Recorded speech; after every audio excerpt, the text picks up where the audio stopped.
secret world underneath the bowing branches and leaves, watching and listening. Oh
thrilling, so compelling, you want to put it on your shower curtain.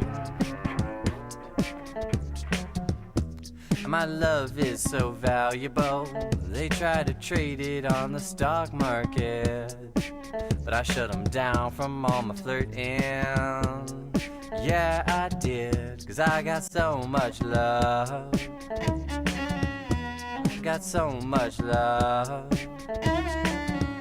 I've got so much love, but I don't know what to do with it. I've got so much love.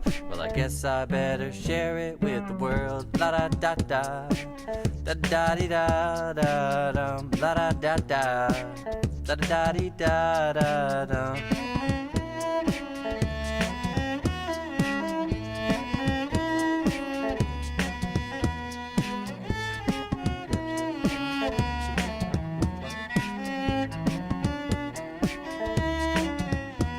My love is like a goalie, using soccer gloves to deflect balls of hate.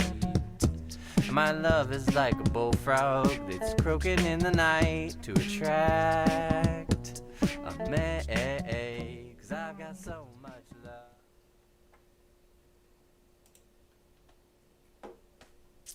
Hey everyone, Justin Anchetta here from SF Garnish Music Production, about to introduce Cello Joe. He's one of the teachers at SF Garnish Music. We're an online and in-person boutique studio in North Oakland that teaches electronic music production, audio, and video. The different DAWs that we work with is Logic, Ableton, and Pro Tools. The most popular is Logic and Ableton. Today we're going to get into the DAW, digital audio workstation of Ableton Live 10 Suite, which is why you guys are all here. And Cello Joe has been working with this DAW for over 10 years. He's been performing with it as the wildest beatboxing cellist in the West. So please welcome Cello Joe. Joey, are you with us right now?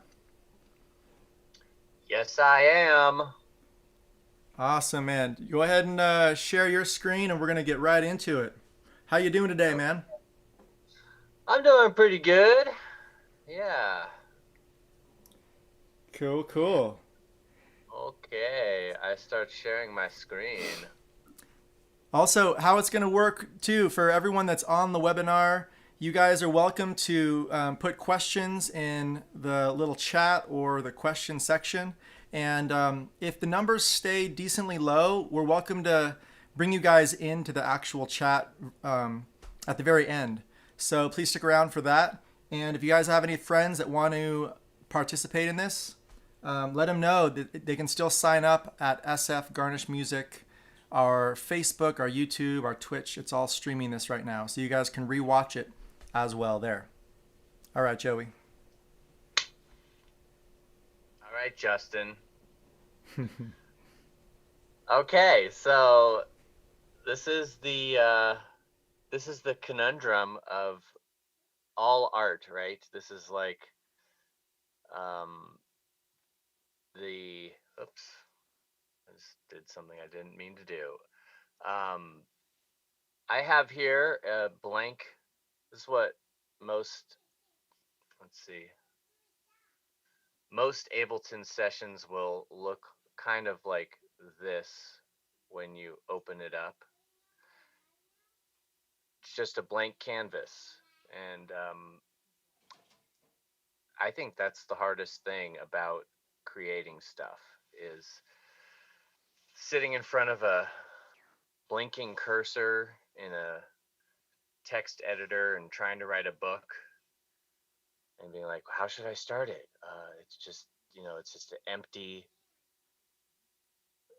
document. Or you're sitting there with your paintbrush or your pencil and you've got an empty page and you're like, what should I draw? What should I paint? I have no idea.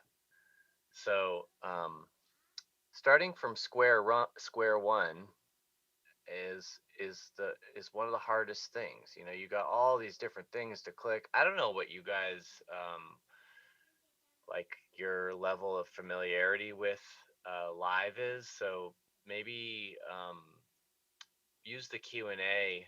I'm looking at it over here on my other screen, and just kind of let me know if you're like never used live a little, medium, or super a lot, because I want to make this useful for everybody. Um, so I kind of need to know like how familiar you are with the interface. So if you've never used live before, I can explain like what all these different buttons along the top do, and kind of like what the different areas are, like these little open up, close up um, drawers. There's like these little arrows in the corners that kind of open up different things and show you different parts of the program. And then there's these two little guys, these little buttons in the upper right hand corner that switch you between arrangement view and session view. So I kind of want to know if how much I should start at the very basics and how much I should just kind of gloss over that. So definitely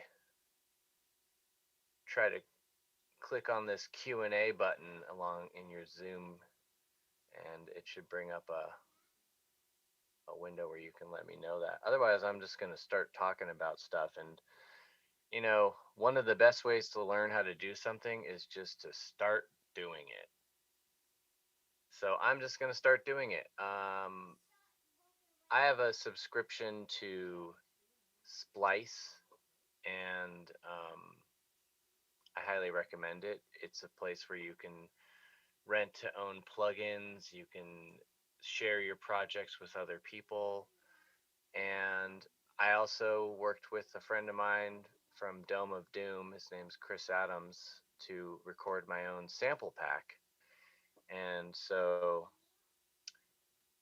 I wanted to just jump right in with everybody and just start making something so that you can just sort of see what the process is like.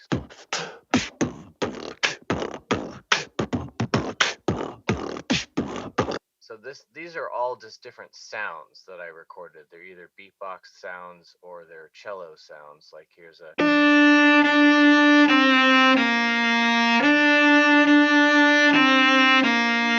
okay, so there's a bunch of different sounds, one shots, so like little teeny sounds.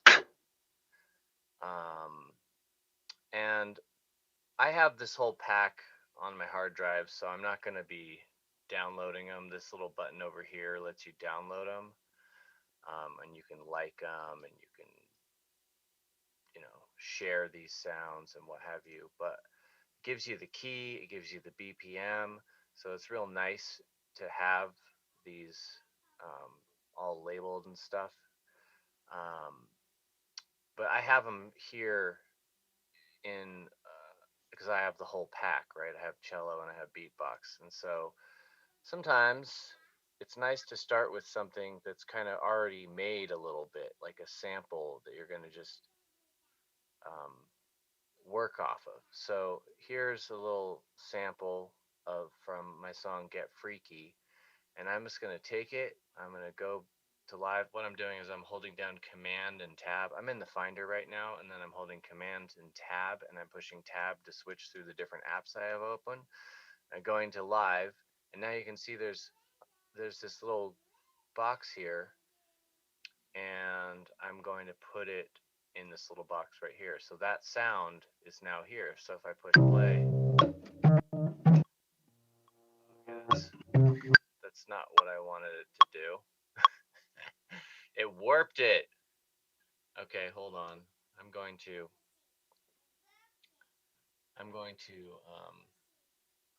figure out what this BPM is. So I'll go over here. It says 104 over here. So I'm going to put my tempo over here. In live, you have a metronome tempo, which shows you how fast the beat of the music that you're going to be making is. So that's the tempo of the sample that I just imported. Now I'm going to import it again at that right tempo.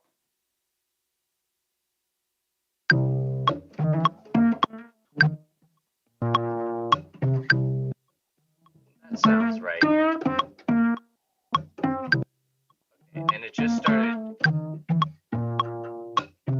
It's gonna, this little circle here shows you how many or how far the loop has gone.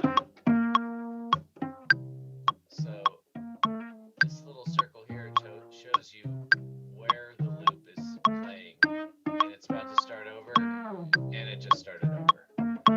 So it's played 3 times now. Okay. Now, one thing that you might want to familiarize yourself, I guess, learning how to use a program, it's like you got to just learn how to do the thing you need to do when you need to do it, right? So it's kind of it's tricky to learn a really complicated thing like this because there's so many things that are all interlocking, and you kind of have to have a big bird's eye overview. And one of the ways to really get familiar with it is understanding all of these different preferences. And if you go into the preferences, you'll see this one called record, warp, and launch. And these are the preferences for the recording of sound right here. Warping, which is like changing the speed of the clips that you're working with. And I should actually have that on complex. Okay. And then it says loop, warp, short samples, auto. And you can play around with these different settings like unwarped one shot, warped loop, and auto will give you different um, results when you're importing samples that you get off of Splice into your session. It's just important to make sure that these numbers right here, this BPM number and the number of the clip that you were looking at, the BPM here, is pretty similar. As long as it's within, I don't know, 10 or 20 BPM above or below, Live can warp it to make it sound fine. But back to this, I have this auto warp long samples off because I don't want Live to warp really long things. Like if I import a whole song, I don't want it to warp it. All right, that's enough of these preferences. Like I said, when you're learning this program, you got to just learn things as you need them. So when you come up against a wall, go to YouTube and say, "How do I get past this wall?" And that's my advice for that. Okay, so now I got a groove going on here. I'm gonna turn this metronome off. So now the next thing I want to do is so I got a little bass line loop, and the next thing I want to do is figure out a rhythm track to put to that. So I'm gonna go in here and I'm gonna look for a 104 beatbox. Here's one.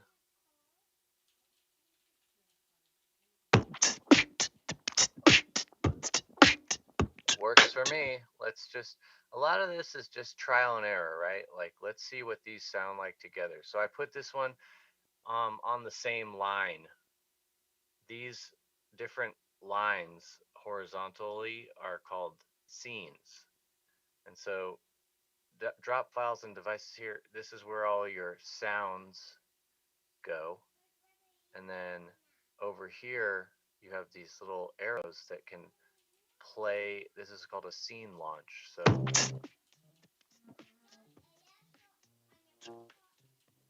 when you push this button here, it makes both of these start playing.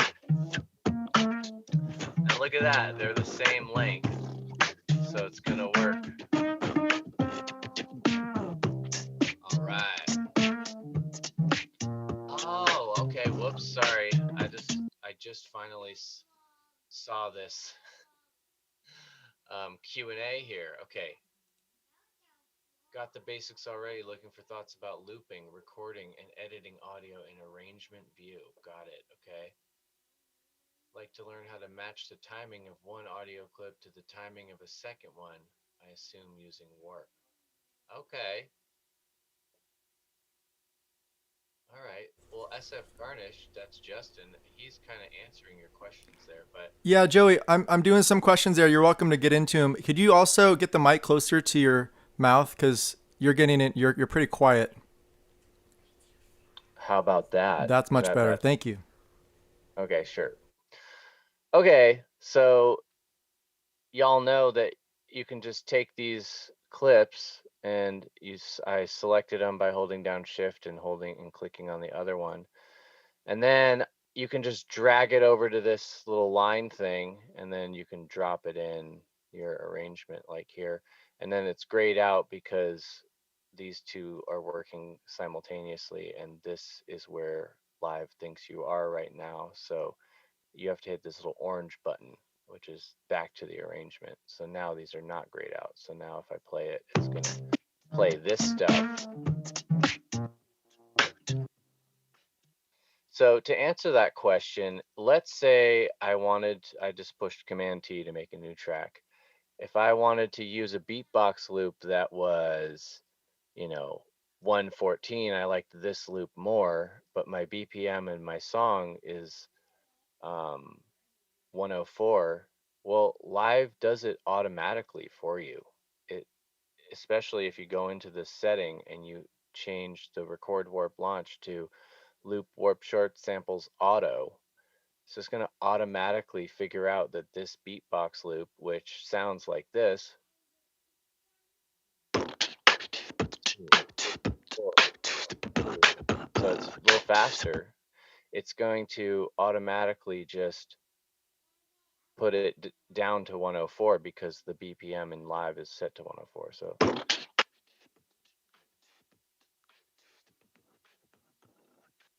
So it automatically warps it, and you can see when you double click this that the segment BPM is 114, but it's already been warped when you imported it. You can see there's like these little warp markers, these yellow things right here and here that are telling you that it's already done that. And you can change this around. It does different things on different modes when you have it warped. So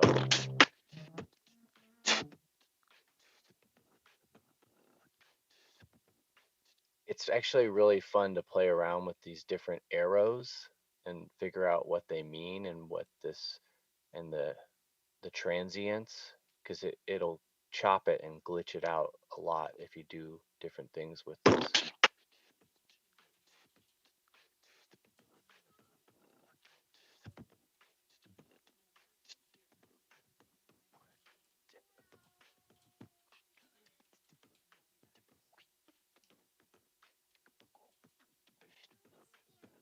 So I would say a lot of figuring out what to do is just really messing around with things and having the help view open over here, this little guy, this little triangle, and you click that, and then you put your mouse over stuff, and then you actually have to read what all the different things do. You know, beats mode for rhythmic audio. Well, that's what this is. It's rhythmic audio. So I'm gonna keep it on beats. And then the preserve, this chooser preserves divisions in the sample as boundaries when warping. For the most accurate results, choose transients. If you want to preserve specific beat divisions, regardless of the sample's contents, choose one of the fixed note values. Interesting rhythmic artifacts can be achieved in conjunction with pitch transposition by choosing large note values. Like half, that's large. So let's hear what this sounds.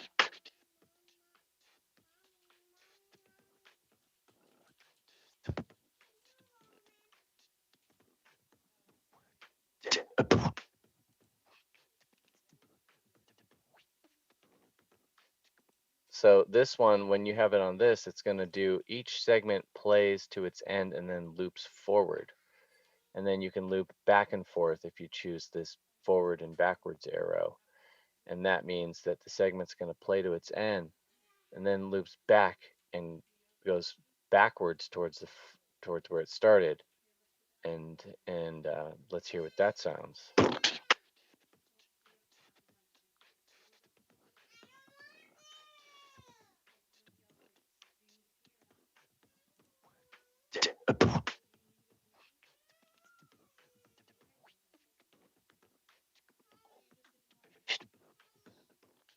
Wow, okay, so that's really weird. So one of the things I like to do a lot is I guess I would like to describe it as like it's like with painting, like this is not painting in oil paints, right? It's painting in pencil. It's like drawing. So you can easily you can make copies of stuff and you can delete stuff, you can bring stuff back, you can undo things. So it's best to just go real fast and try a lot of different things and then just delete all the stuff you don't like.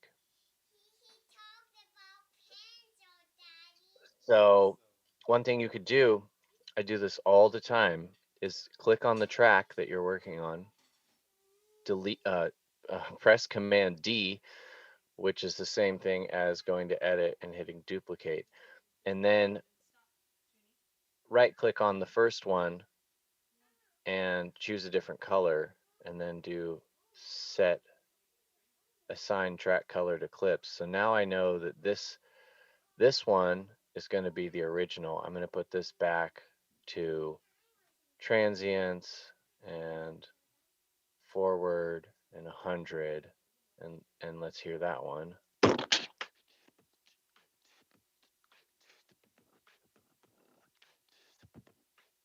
And then, so I'm going to rename this too. I'm going to put beatbox or ridge. And when you click on a track and hit Command R, it'll let you rename this.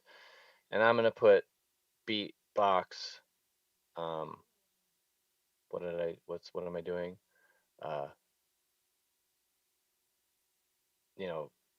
I'll put preserve transients or something, just so I know that this is a different version than that.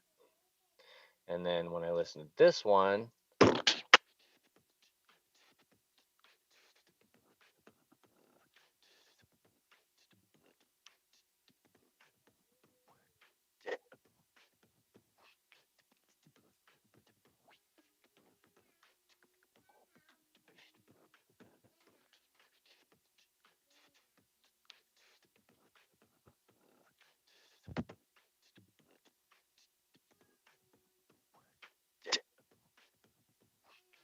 okay, so now I have two different versions. And then sometimes I like to do something where if you click on a clip and you press 0, it turns it on and off. And if you press Z, it zooms it out to take up the available space that it can. So now I can see, this is from an earlier question someone was asking, I think Frank was asking, tips on how to work with um, audio in the arrangement view, right? So this is a really fast way to be able to see the entire thing that you're working on that you've selected, because it makes it take up the space and you don't have to mess with going up here with your little magnifying glass and like going up and down and trying to like move it in the exact right spot. In fact, some people are really good at using this, I don't know what they call this, the magnifying glass browser or whatever. Um, they can like pinpoint exactly what they want really fast and they can move around really fast. I've never really gotten that good at it, but I do know that if you click click what you're working on or select a little range and hit Z, it'll blow it up and it'll make it take up the whole screen that you can. So that's a good tip, this Z key. I'm in Live 10 though, so I don't know if that's something that's universal to Live 9. But in any case, so now that I've got this all blown up, I'm going to make it a little smaller so I can see both of them. And sometimes, I do things like this where I'll select a little section. Oh, and you got to know about uh, pressing Command 1, Command 2, and Command 3 and Command 4. So holding down the Apple key or the Command key, I don't know what it is. I think it's Alt in Windows. I don't use Windows, so I don't know. But when you hit Command 4, it turns off your grid. When you hit Command 3, it turns the grid to a triplet.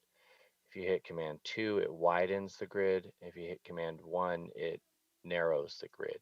So it's the same thing as choosing these different things when you right click anywhere. You know, widest and narrowest. So that's like Command 1 all the way down. And Command 2 is going to make it so that when you select something, you know, I just selected from 3 to 3.2, so that's 2 beats. So if I hit Command 1 and I do the same thing, it's going to let me select just beat 3, 3.1, 3 until 3.1. And another thing that I use a lot is the plus and the minus key. It's super, super helpful to be able to zoom in and zoom out really quickly. You just hit plus, plus, plus, or minus, minus, minus, or, you know, you can zoom in, zoom out really easily. So I just learned another thing. Right here, zoom to arrangement time selection is Z. Zoom back from arrangement time selection is X. So, you know, you can go Z, look at your waveform, look at it, you know, figure out what you want to do. Like maybe I want to zero this part out and this part I'm going to keep, right? So I'm going to take all this stuff and zero that out so that when I have them both playing, I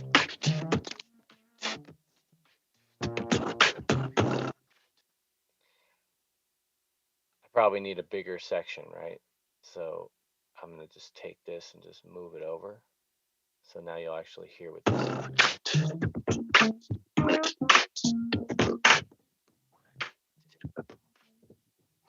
Okay, so I like this little part right here. Did it. So I want that to stay. So I'm going to take everything else out. So I select it, hit 0. Okay, that was a cool little thing right here. So I'm going to take this part out. You can also hit delete. I should have mentioned that. And then this part I'm going to delete. So now, and then I just replace this part with that part like that. So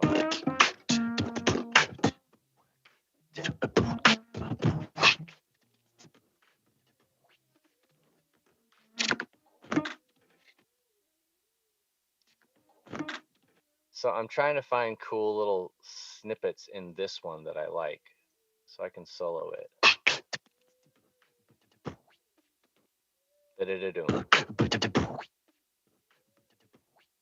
So I like this little bit right here. So another thing you can do is hit Command E, and then you can hit Command L, which makes a loop brace form. Sometimes it doesn't work because it's too small. I'll show you this trick another time. So I like that little bit, so I'm going to take this part out. I'm going to leave this part in. And just trying to show you some quick editing tips here.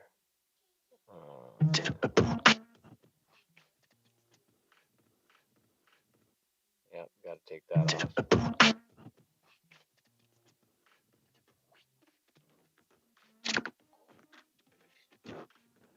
Okay, I don't need this to be glitched out so much.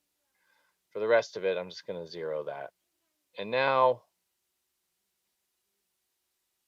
I push ZX. It brings me back to this kind of bigger view. So these are the places that it's going to glitch out, right? The blue.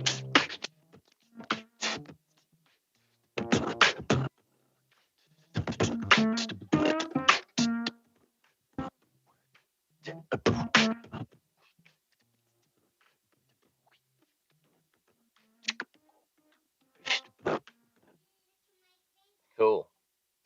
So that's I don't know that I'm really going to use either of these things.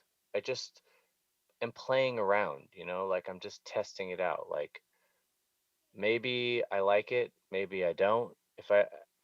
I'm actually going to just listen to it with this one.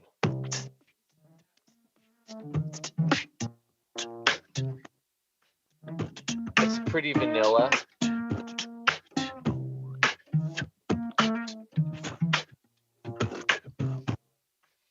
But it's cool. I like that one. But I like this other one too, where I'm going to turn this off. I'm going to put these ones back on.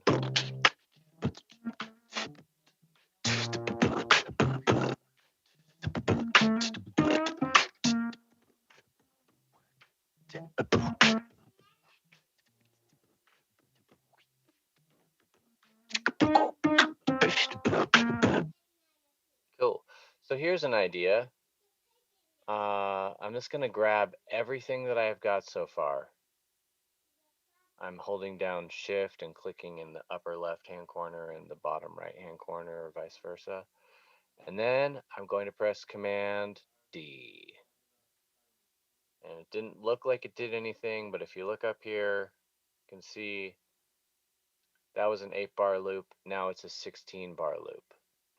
And so what I'm going to do is I'm going to go on here and I'm going to zero out that. And on these ones, I'm going to, on the first beatbox part, I'm going to delete that. So actually just delete this. So now we have a 16-bar phrase, and I can turn on all these different beatbox tracks. I'm going to group them. Call this beatbox. Group is Command G. If you select a bunch of tracks and you hit Command G, it puts them all in a group, so now they can be tucked away like that. And you can also apply effects globally to all of the tracks here by putting something on here on the beatbox track. Okay, so now we got this whole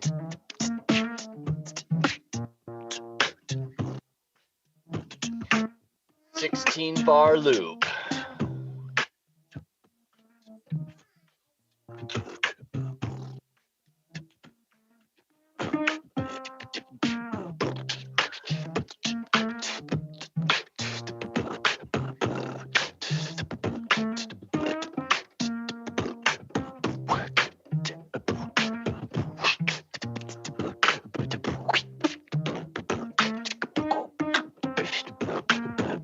All right, cool. So I'm feeling like I need another track for cello. I'm going to go into my samples that I have here. And here's a bass 2.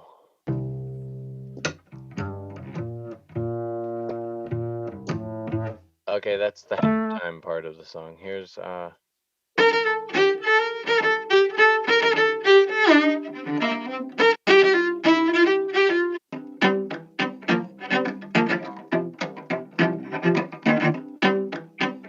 yeah, that's the kind of thing that we need right now. Okay, I'm gonna put this in this song, and I'm gonna bring it in, not right off the bat.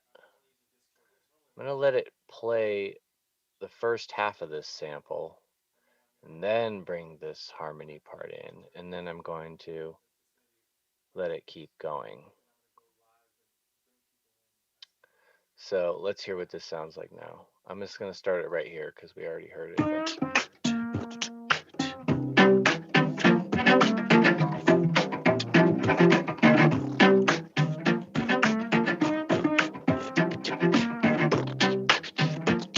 Oh yeah.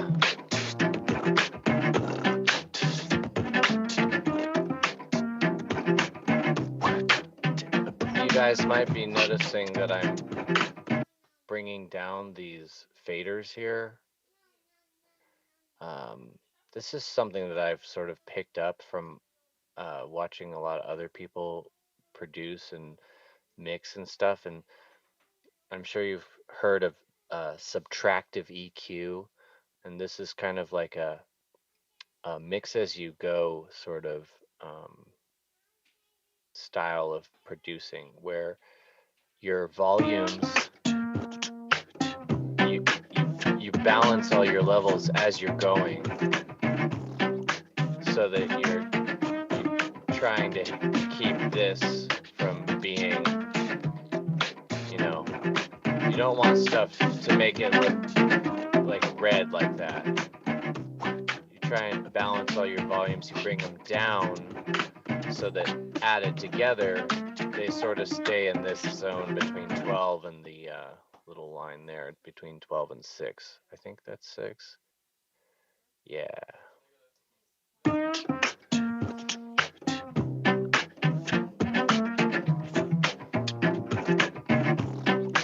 All right, it sounds pretty funky already. It's pretty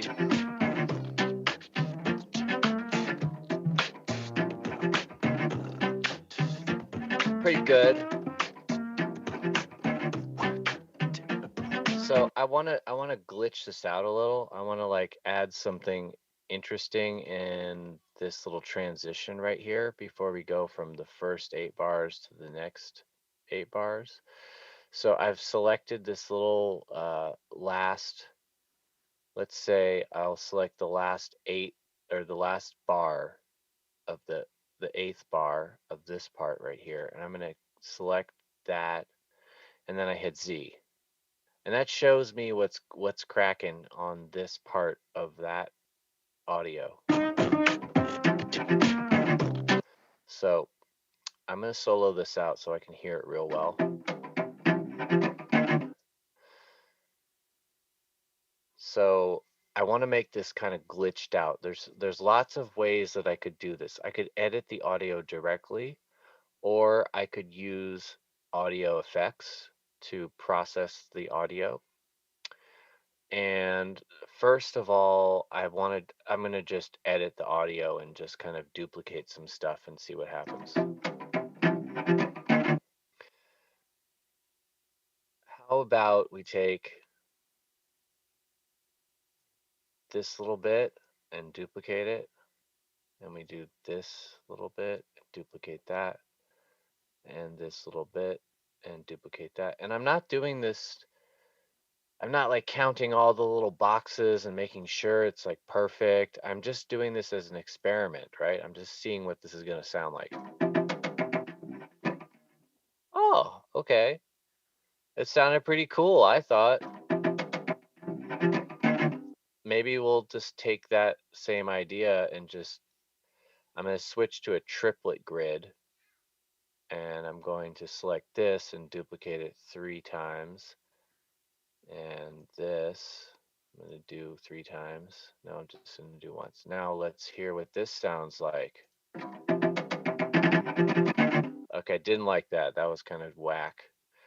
So I just pressed Command Z, and I'm back to where I was at. Now I'm putting it on, I hit Command 3 so I could go back to a regular grid.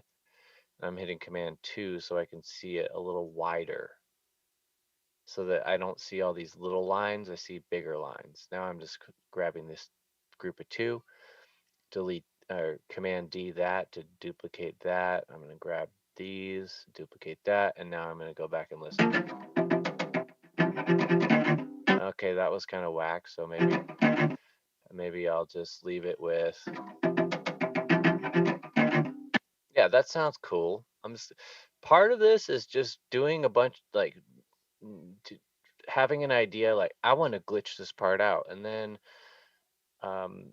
playing around with it, just duplicating different parts of the audio. It's the same thing as using a beat repeat. It's just you're doing it manually. So let's get back to there. Wow, when you push X a lot, it moves it back. Okay, here we are, bar 4. We're going to listen for this little transition. I'm going to put it right on bar 5 here, and we're going to listen to that transition.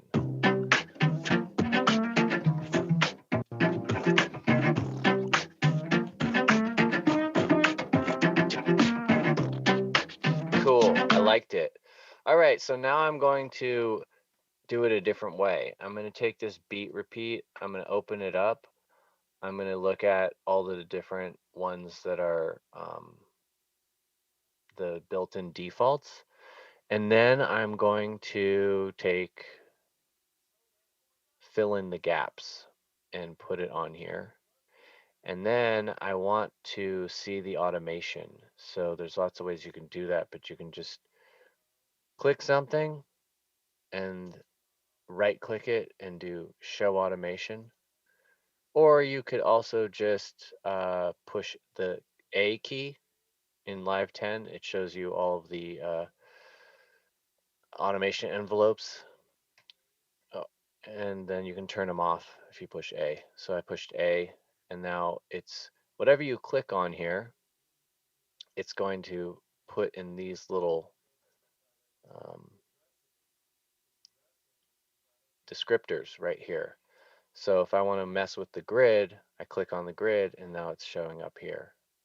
So let's just hear what it sounds like with it on.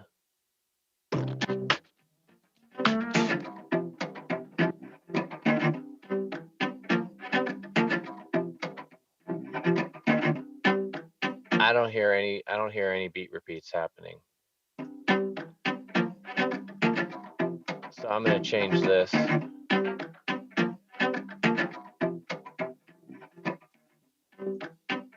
Still not hearing anything.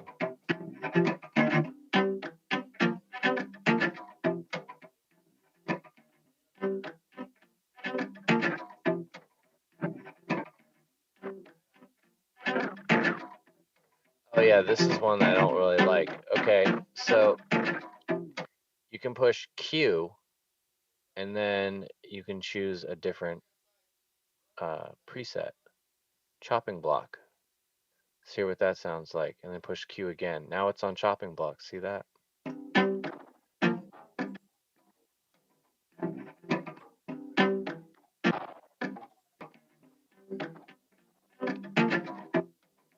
So this little mix button and insert is part of the output mode. So if you don't want it to completely replace the audio, you can put it on mix. I think what I want to do is delete this and then just have a default, have a default beat repeat. This is the default beat repeat. That sounds cool.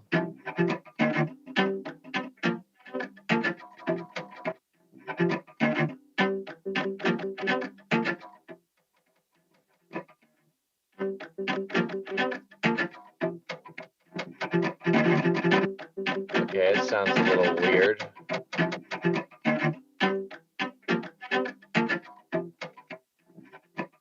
By the way, I still don't even understand all of the different things that each of these effects do.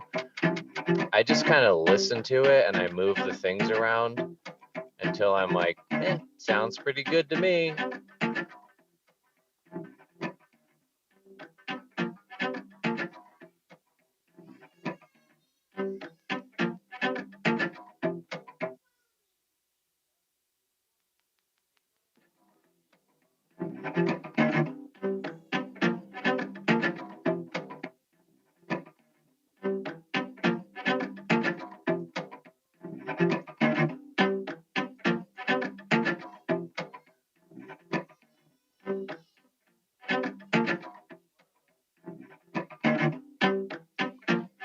And sometimes I never get it to sound good, and then I just start over. I delete it, and here's the default one again.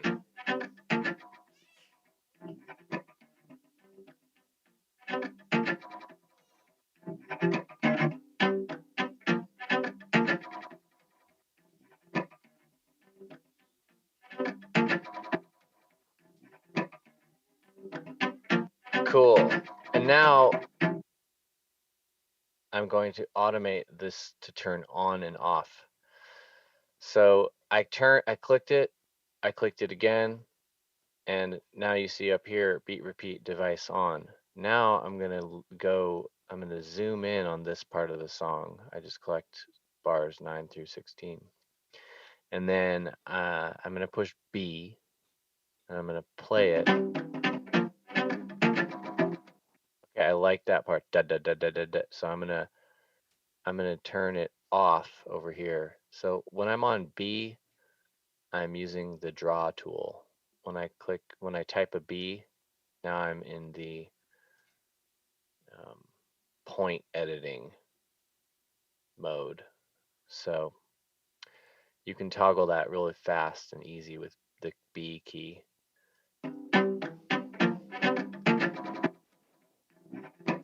Okay, so that's the part that I wanted to beat repeat right there. So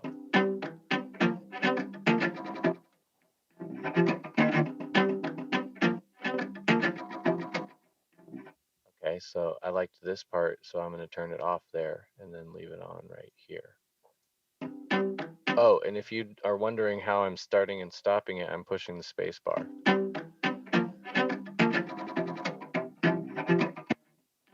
Here's a little tip. If you push shift space bar, it'll play from wherever you stopped. And if you don't press shift space bar, it's going to play from wherever you selected a clip, like the beginning of the clip.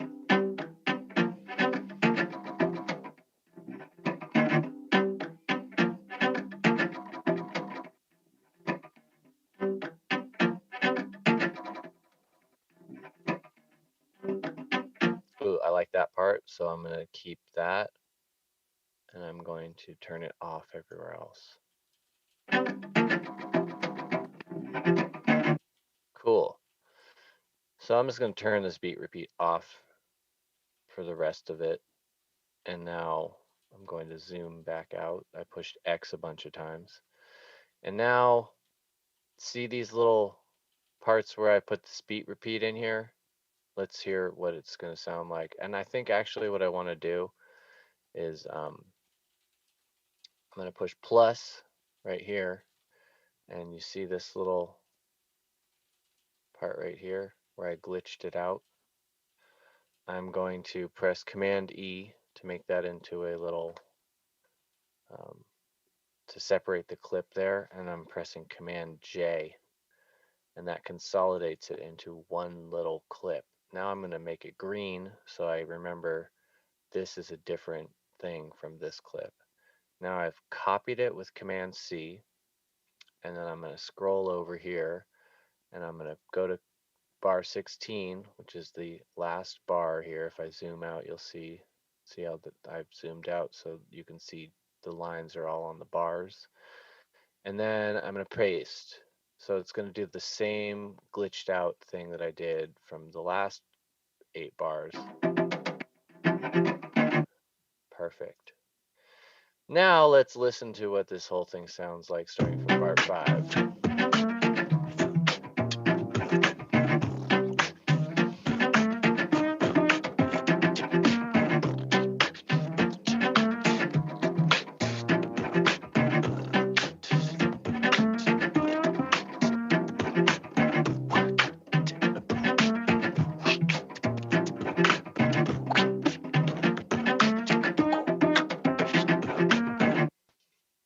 Cool.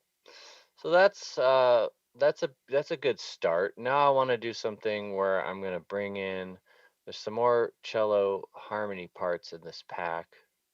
What is this?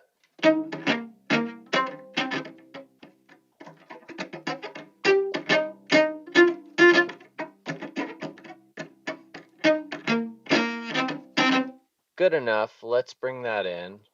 So remember, I'm selecting, if you have a pack on your computer with like a bunch of samples, the easiest thing to do is to grab the thing you want, move it a little bit, press Command Tab, and then you can, drop it in wherever you want it to go.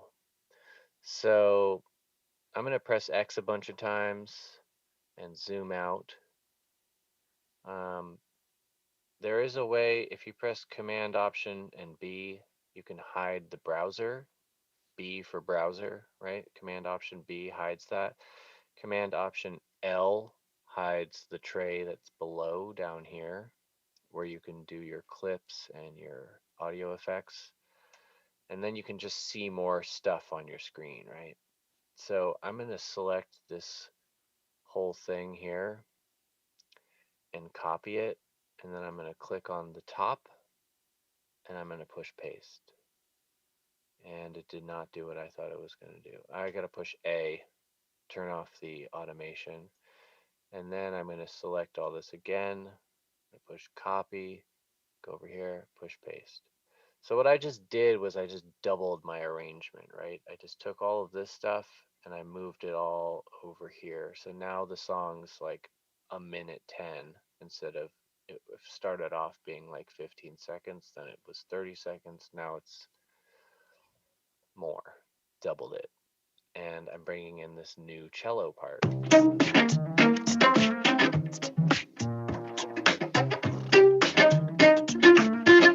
All right, so I want to also grab some of this beatbox loop over here and just kind of make this a little bit more interesting and drop it in right there.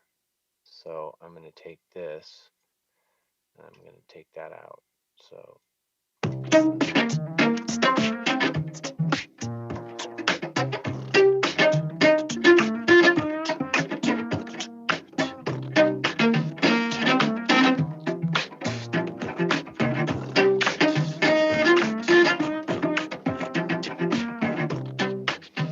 cool. So I'm hearing some stuff. I'm hearing like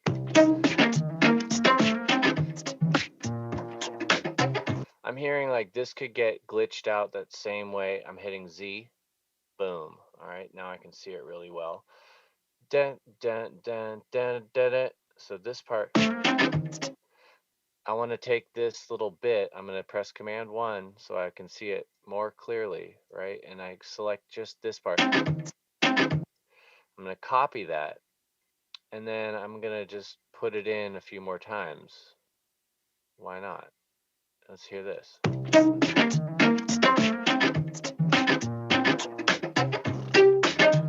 Okay, that was cool, but the timing was a little weird.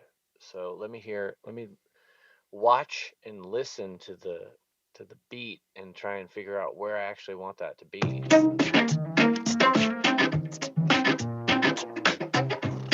Actually, sounds pretty good as it is, but let's just experiment by going like this. You can just move these things around too. Just drag and drop, boom.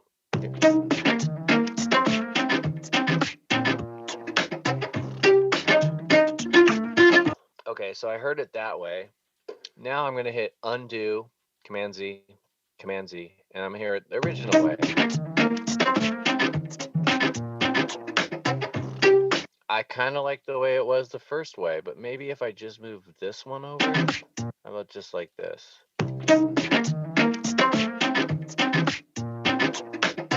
Ah, there we go. That's what I was going for. At this point, maybe it'd be nice to throw in some delay throws. So over here on these little negative inf, it's the same thing as these sends. So whatever you have over here on these effects is this audio in whatever track you turn this on is going to get sent over to these return tracks, and the sound will be blended. So listen to this.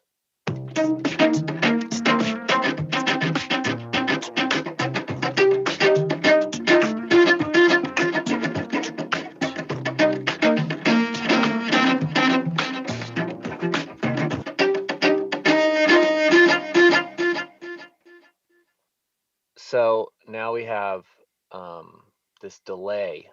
This is just the default delay that they put in there. So why don't we open up the delay? Oops. Open this up and then just try some things. Like, what's this glitch delay all about?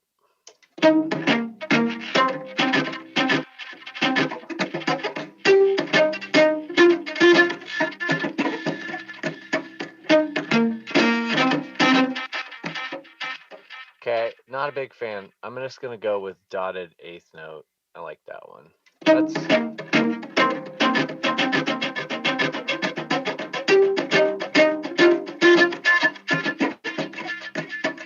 and this filter, I'm taking out the low frequencies that are being delayed. So that's what that's doing when you move this around.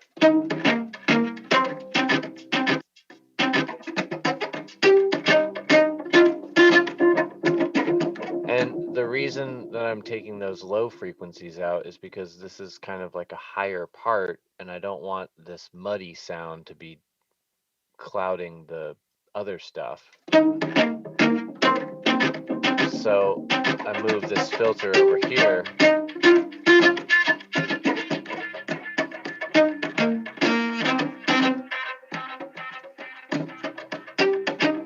You just move this little guy around until you're like, sounds good.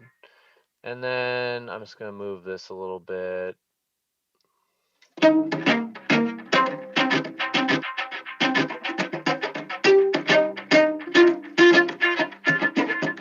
Okay, but I don't want it on the whole time. So I want it to come on at the end of the phrase. You can see where the phrases are because of the waveforms here, right?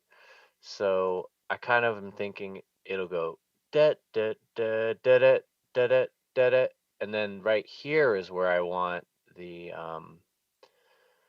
delay to happen. So what I got to do is click this, which is the same thing as this little guy, right? And I want it when I want it to come on, I want it to go whoop and then come off. So I'm going to do that with automation. So I push A and I click this guy, and that means that on the mixer, on the B dotted eighth return parameter, I'm going to put in a point wherever I want it to come on, like that, and then put another one where I want it to go off, and then in the middle, I'm going to raise it up. So let's hear what this sounds like.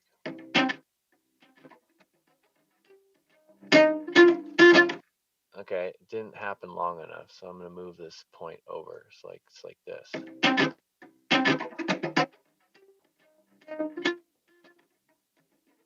Okay, let's start from the beginning. Maybe it could actually come on right here, like this.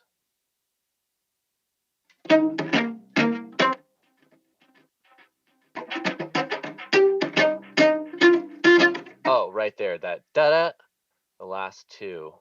I'm just going to, boom, put it up, and then let it fade out. Now, one thing that's cool is if you hover your mouse over the line and it turns, it's like the whole line turns blue, then you hold down Option. See that it changes your mouse to have like a curved line next to it. And then when you click and you move up, it changes the line to be a curved line. So you can have it move more exponentially. So like it can go like this. Listen to this.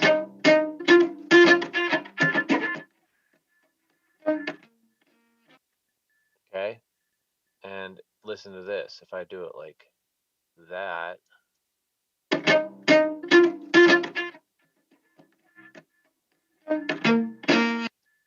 So it makes the effect last a lot less if you do it that way. Of course, you could also just put in another point and go like this, but it's just not as cool. If you've got exponential curves, you might as well play around with them, right? Okay, let's hear it from here. And sorry, this is really loud. I'm going to put it down 10. Okay, seems like I can do the same trick. So I don't know if you guys know this, but this little plus thing down here drops your automation into a new lane. So now you see this is labeled mixer B dotted eighth note. And so now on this lane right here, I can just select this part and I can hit copy and I can go over here and I can hit paste. and it's pasting just the automation. So that's a pretty good way to save yourself a lot of time, is understanding that you can copy and paste automation.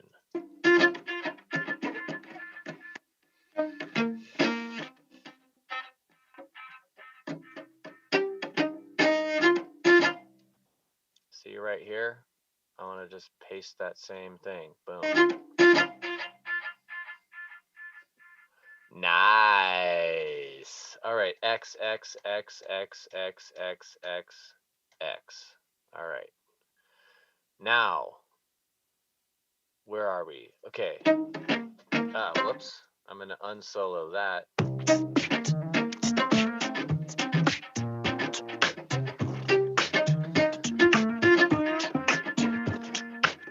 Wow, an hour's gone by. That's why it takes so long for people to make albums, I guess, because it takes a long ass time to do stuff if you're, I don't know, if you're not really fast at this. The more you do it, the faster you get. Okay.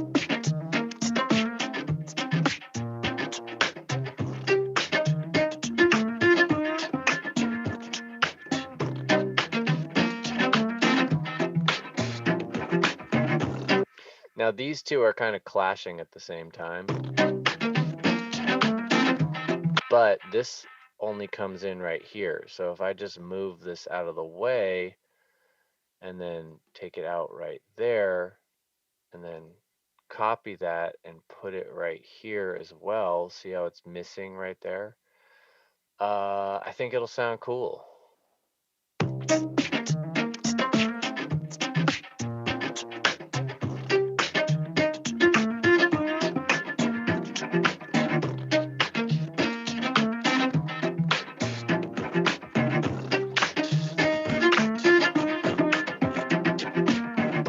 Cool. Now this section, I want to do something radical and make it kind of hit more, like put a transition, some kind of big thing that's gonna bring back the interest. So what I want to do right now is show you something where I'm going to group all the cello parts, and it's good to have naming conventions and color conventions. So I actually named this all lowercase, and I should put it, I learned this from R.L. Ponick, uppercase for groups, lowercase for tracks. So now I can see my whole song as just cello and beatbox, but there's 3 different cello parts and there's, 3 different beatbox parts. So what I want to do is I want to put an auto filter on the entire group. I'm just going to use the stock one of the cello. Boom. Now I'm going to make sure that my automations are showing. I'm going to click the device on, and I only want it to come on for this little section right here. This little section where I said I wanted to make a big break. This would be a good time to start putting in some markers, like click on a part of the track and then you click set. And these little markers are just so that you can keep track of where your transitions are, right? So like every 8 bars, the loop sort of starts over. And so in the 7th bar and in the 16th bar and the 24th bar, I want to do something that's going to vary it up and make people go, oh, something new is going to happen, hopefully. All right, so I turned the auto filter on. Next, I want to change the filter frequency because I want it to go or something like that.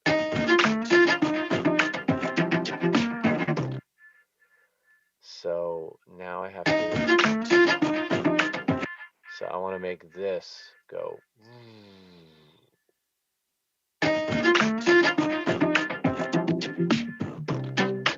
Something like that. So I think there's a way to do that if I just, what am I doing? Okay, automation, these buttons here. So this is the automation arm.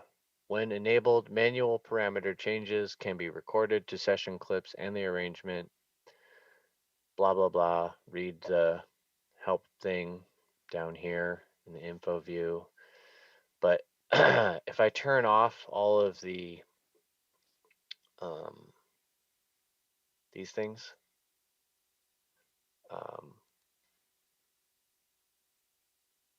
then whatever I do with the effects, it's going to record into the arrangement when I hit this global record button. Should probably save my project by this point.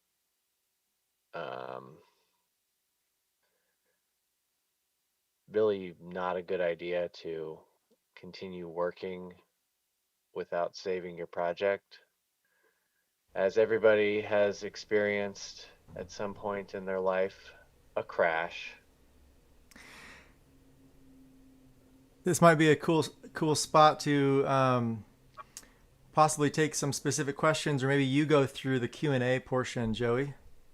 Oh yeah, okay. Yeah, kind Sorry, of. And we'll be wrapping up here pretty soon. We're going to be stopping at 8:30, and I just want to have an opportunity. Anyone that wants to jump on and actually talk to Joey on this, we really appreciate you guys taking the time here. So just let me know by telling us in the chat, and I will make you able to speak, or maybe even turn your video on if that helps out.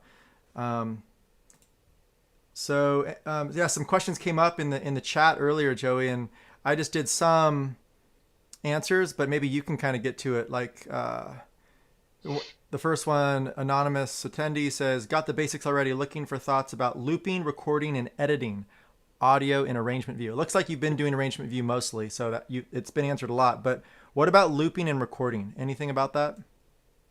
Yeah, I can talk a little bit about that. So I saved this project. I can open it up and show you guys the project that I was using for live looping. Is the question about live looping or just looping in general? Maybe the two features of looping where you can put the looper into a channel or use scene and session view, just as your options. Yeah, we can do that. So, well, let me just finish what I was about to do, which was I was going to record this auto filter. Cool. Real quick here. I just want to hear what it's going to sound like. I think I'm actually going to make it a little bit longer than I did. Move it back here, like this. And then play. I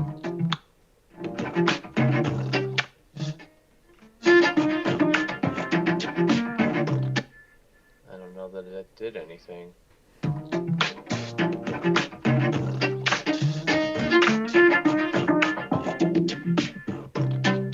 Okay, that did something. Cool. All right, so to answer the question about looping and recording and editing audio, thoughts about looping. I wouldn't loop in arrangement view. You have to use this loop brace. Live is made for looping with session view. So I'm going to get a couple audio tracks here. There's a couple ways that people do looping in live. Live 8, I think, introduced the looper effect. So you can just take this looper and you can just drag it on an audio track.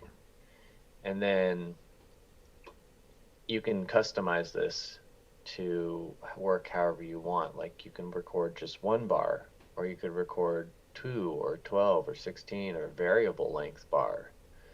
And then you can make it overdub, or you can make it play with this toggle right here.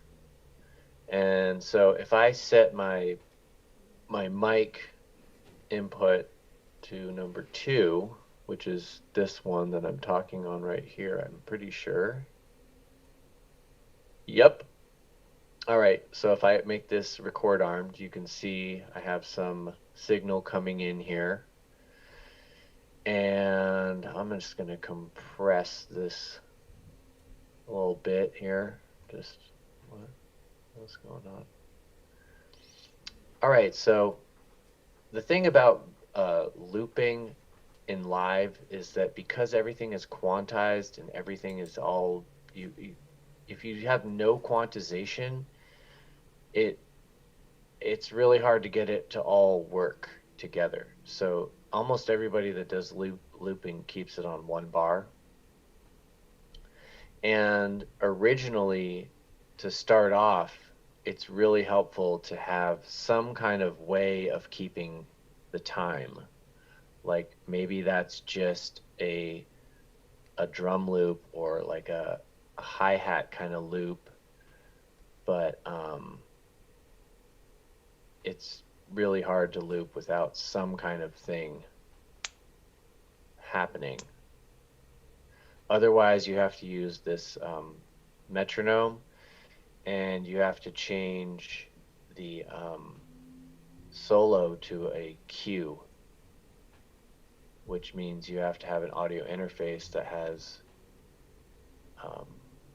multiple outputs. So if you have multiple outputs and you set your cue out to a different output than your master, then you can click this solo button and it turns into a cue button. Then you can have the click in your headphones while you're recording your first loop. So that's something that you have to figure out. A lot of people do not do that, and they'll just use a some kind of drum sample to start. I'm trying to find an actual drum sample to start off with. A drum loop. How about... it's not working because I have this on cue. It's still not working. I don't know what's going on.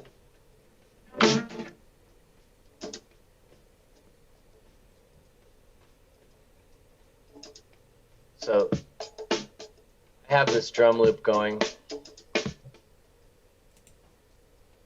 I just recently figured this out too. There's a way that you can make it select track arm record.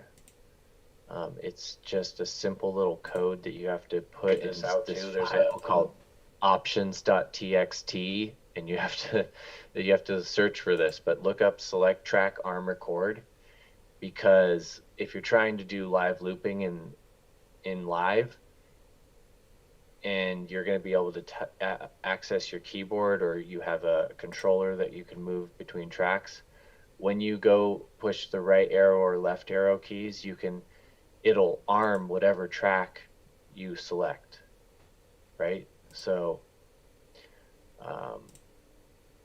that is amazing for being able to hit the record button on the clip you're trying to do. So like selected right here, right?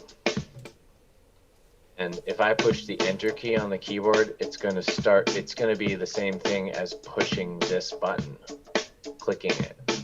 1, 2, 3, 4, 1, press. 1, 2, 3, 4, 1, 2, 3. So right there, I'm looping that already, right? 1. That's can delete clips. And if you hit Command K, you can see that you can map. When you don't see these buttons when you don't push Command K. You see this? In this end of the scene, like the global stop button that'll stop everything. or down here, this will stop, it's whatever's playing in the track that you're in. But when you hit Command K, this turns into a track launch button. So it'll launch whatever clip you're selected in whichever scene. Like if you're in this scene, it'll launch this clip. If you're in this scene, it'll launch this clip. So this button is crucial for being able to do live looping. You really need to know about that.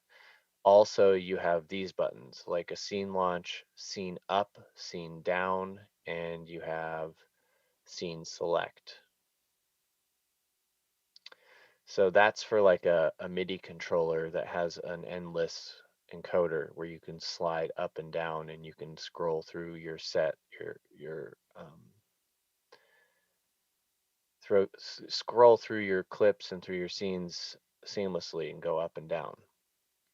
So that's the keyboard mapping, and the same thing happens for MIDI mapping. So it depends on if you're going to be using your keyboard to control everything or if you're going to use a MIDI controller like an APC40 or whatever controller you want to use. You would enter into Command M for MIDI map mode and it turns purple, or Command K and it turns orange. And if I map this button to, let's just go with Z, and this one with X, and this one with C. All right, and then I'm going to leave that. I'm going to make a new track and put the drum track over here. Now, when I push left on right to get to different tracks, right? So I'm just going to say this one is vocal. And this one is going to be vocal 2, because I don't have my cello plugged in right now, right? So I'm just doing this as an example. And this was vocal 3. So I can push left, left, left. Now I'm going to just I'm going to launch this and start playing it.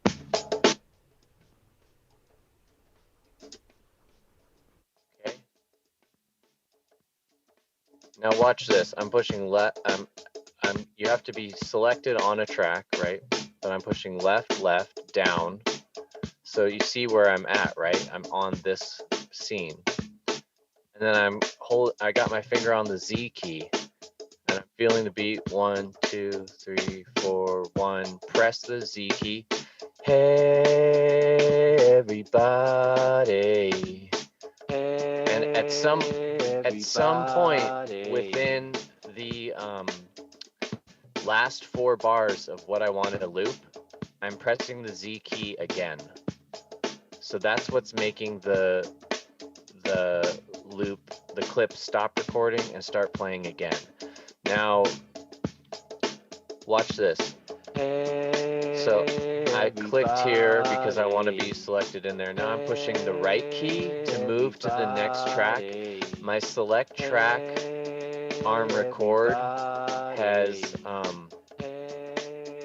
made this one the active record button, and I'm in this scene, right? I'm in this scene. I'm gonna push X. 2, 3, 4. Hey, everybody. And right when I said body is when I hit X again. Everybody. Now I'm going to push the right key.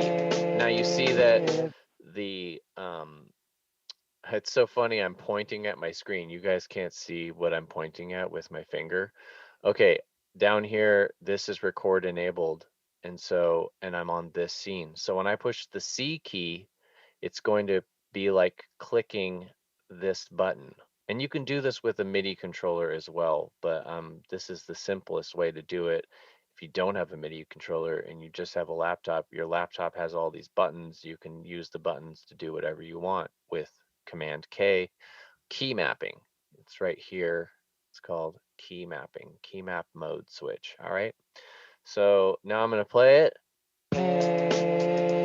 Everybody. And then I wait. 2, 3, 4, 1. Press C and Hey, everybody. And any time that this is 2, 3, or 4, whatever beat you're on, it's going to press whatever wherever you're active. If you press the C key, it's going to launch whatever clip you're in. It's going to be like pressing this record button on the next time this gets to beat 1. So you Joey, have 3 beats to prepare to get ready. and Joey, can you describe where that marker can change, where you can change it to none, a beat, a bar? It's right here. Yeah. This is the quantization menu, and it lets you choose the global launch quantization. Are there any specific shortcuts that you use quickly to go between certain ones? No, I do not mess with this. I'd leave it on 1 bar. I've tried for the life of me to put it on none and like be really on it with like pushing the button at the right time, and just trust me, it does not work very well.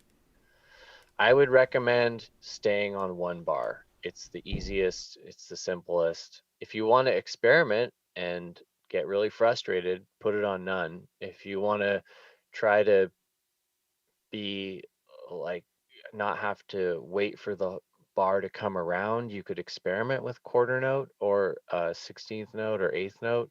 But I haven't, because I tried with none, and I every tutorial I've ever seen about live looping, it always says most people leave it on 1 bar Mm-hmm. because it gives you time to prepare, and it also keeps all your stuff really nice and linked together because everything always records on the 1. Totally. I've also heard too that the none helps for people that are trying to just trigger certain things, because you can actually take it off of loop mode and just have it be a one hit. So you can use your scenes as just one hits if you're doing that, like maybe just triggering a song to play all the way through, and you want it to hit right when you press your finger down on it. That's where the none's going to come in handy. It's not really for looping necessarily, but that's the Okay. functionality of it. No, that's cool. I didn't really consider that use case. And in that case, it would be smart to remember that Command 0 changes the quantization to none, and Command 9 is going to put you back to 1 bar. So 0, 9, 8, 7, 6. Command 5? I don't think Command 5 does anything. Oh, Command 5 makes a fixed grid on the other view. So I like to just leave it on 1 bar.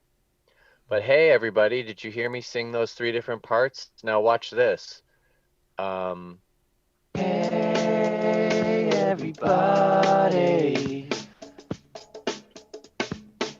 So what I did right there was I pushed Z, X, and C simultaneously. And according to my key map, I just pushed these play track launch buttons basically, with the keyboard instead of with the mouse. So I can actually control all 3 clips with 3 fingers on 3 keys on the keyboard. And then I'm ready to do another loop over here, right? So like, what should I loop?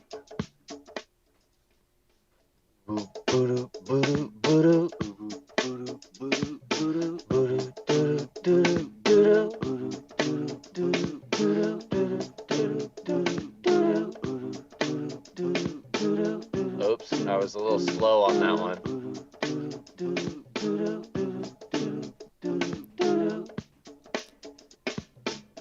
So anyway, this is something that I've been trying to figure out for many years. And it's working Just like for you.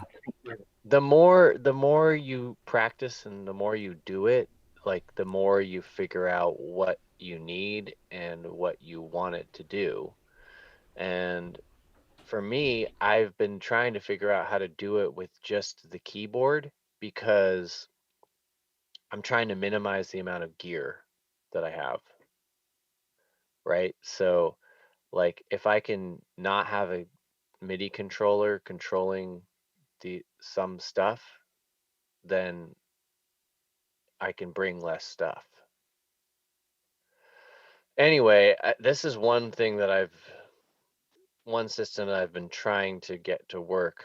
I put in a little time every now and then, but one thing I like about it is that you can kind of like swipe your hand across the whole keyboard. Like if you set A, S, D, F, G, H, J, K, L, basically the home row of the keyboard for if those were all different tracks, you can kind of just like move your hand really fast from A all the way over to L, and it'll turn on or off all those tracks if you key map them to these track activator buttons, right? So another way to do it is to put A, S, and D on those keys, and then when I'm playing this. Hey everybody, everybody, everybody,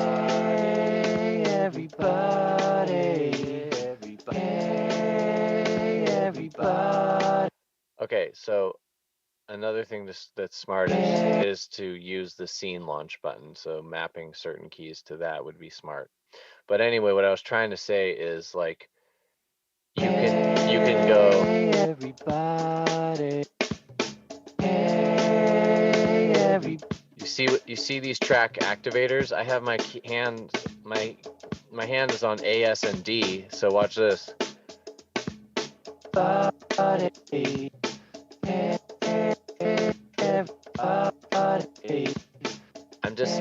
I'm typing the keys in a rhythmic way, and it's turning it on and off. And the use case for this is like you want your tracks to keep playing, but you don't want to hear them. So you can turn the track activators off, and then you can turn them back on to bring it in. Hey, everybody. So they're actually still playing up here, but they're not going to be heard because I turned the track activators off. And you can assign other things to, like Q, W, and E could be on the solos.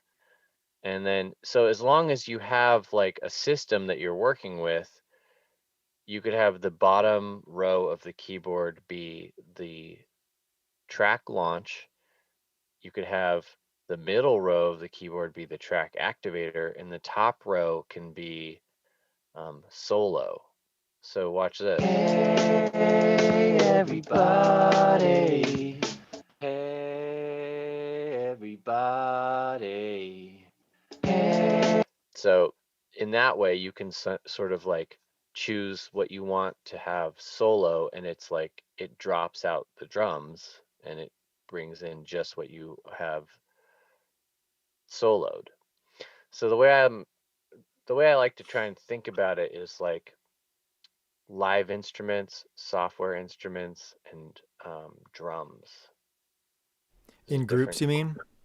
Yeah, there's different groups. And another thing that's cool about you could it's always evolving, right? Like I just took these 3 vocal tracks, now I grouped them, now I got a vocal group, right? So now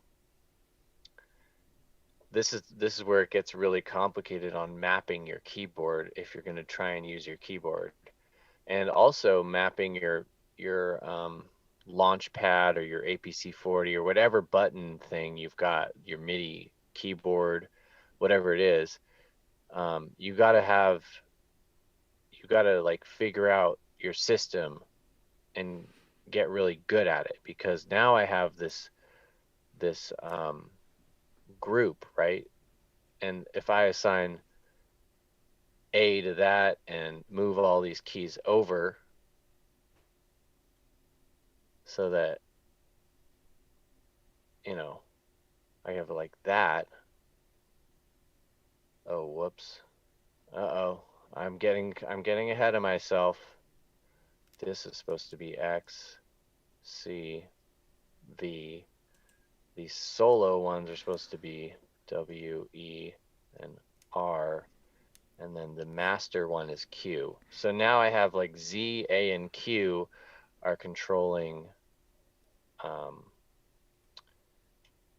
the group's track activator, and solo. So now I can go just turn off 9, the group, and it turns off all of these. Hey, everybody. And I'm doing this all with the keyboard. You can see my mouse is not moving. Hey, everybody. Hey, everybody. Awesome, man. So it's 8:30 right now, Joey. And I haven't seen really any other specific Q&A come up. If you guys have anything, you can always email us at sf@garnishmusicproduction.com. Want to thank you, Joey, for your expertise in Ableton Live. It is so cool to see you doing your thing in arrangement and session view. One thing that did come to mind, and I just wanted to mention this, is that some of the functionality of arrangement view that's working for you switching with your button, do you think that the preferences setup might help too with that for people? Yeah. In session view, right? Yeah. In this part. Exactly. Yeah. So you have to have it be in a trigger mode. Is that what it is? It's actually better if it's in toggle mode. Toggle mode. For, okay. For yeah. Looping. So certain times that if it's not working like Joey's describing it to you, it might be that your preferences aren't set up yet. And we didn't quite go into that today, but it is something that we do get into in the 18 and 36 hour Ableton 101, 201 courses. That Joey is one of our advanced teachers. He's been using Ableton for 10 years live in the studio. And we really love your expertise, Joey. If you guys want to learn more about Ableton, please contact us at sf@garnishmusicproduction.com. We're going to have a 30% discount until the new year, so December 31st. And it's for everyone that was a part of this specific workshop that attended it. So I believe there was up to about 14 people there at the peak. And you guys all have the opportunity to get the 30% off. Otherwise, I think out there we have a 25% off deal if you don't get that. But check it out. I'm going to send you guys an email in the near future with that discount. And I'll give you more information on how you can download Cello Joe's sample pack from Splice and also support his music at cellojoe.com. So is there anything more that you want to add here in the last few minutes, Joey? No, man, I just want to say thanks for organizing this, and I hope people got some value or learned something from hanging out and seeing some examples of stuff that I do in live. Yeah, every time that I get into a new session with someone, even with being advanced and learning it for so long, there's always a new little way of doing something. There's about 100 different ways to do one thing. And I always learn something from you, Joey. So thanks so much. And really sweet to hear the comments that are coming through live and in the chat around people that are learning from this session with you, Joey. Yeah, thank you, Frank, for saying thanks. And with your question up front, I hope we answered your question around, I think it was arrangement view. And let's see, it was at the very top. I think I put it in here. Workflow for working with audio in lateral view, which is arrangement view. Yeah, so you went into automating in arrangement view. And something to kind of take with you is just going between arrangement and session view. You don't have to stay in one view. The copy and paste functionality goes between arrangement and session view. So you don't have to be stagnant in one specific way of painting your sound. You can go back and forth and take a sample. So, Joey's doing it right now. It's as easy as that. He just copied and pasted it in. And there's easier things in session view and easier things in arrangement view, depending on what functionality you're trying to do with your music. So once again, thanks so much for being with us, you guys. And we look forward to hearing from you soon. Once again, go to sf.garnishmusicproduction.com, check out cellojoe.com, and I'll send out this 30% discount for just taking the time with us and Cello Joe today. Have a great Right evening, on. y'all. Thanks, Justin. Thank you, Cello Joe. Love you, man. Love you too.